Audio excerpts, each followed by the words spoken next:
FastRounds is event software for team building and speed networking.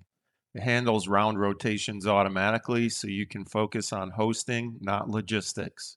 Let me show you how it works.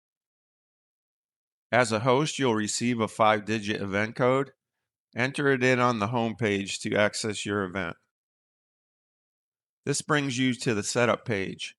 Here you can set the number of rounds, time per round, and whether rounds advance manually or automatically. For most corporate sessions, the defaults work great. There is also an option to enable attendee messaging after the event, but for team building, you'll typically leave this off. Click Finalize Setup and you're ready to go.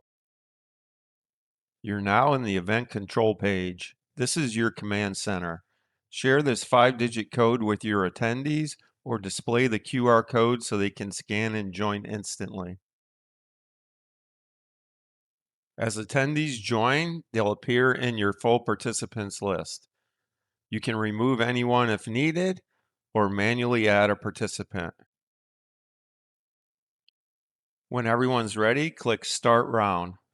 FastRounds handles the rest: timing, pairings, and transitions.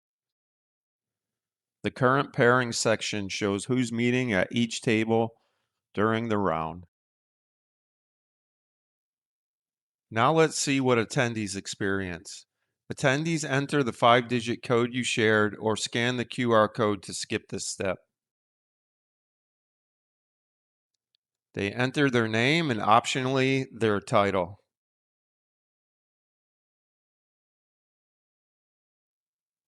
Then they click Join Event. They'll receive a personal code to access the event later. Then they'll wait for you to start the event. Once you start, they'll see their table assignment, who they are meeting, and a countdown timer. When the round ends, FastRounds automatically shows them their next pairing. That's it. FastRounds keeps your sessions organized, inclusive, and running smoothly. Try it free with up to 6 participants at fastrounds.com.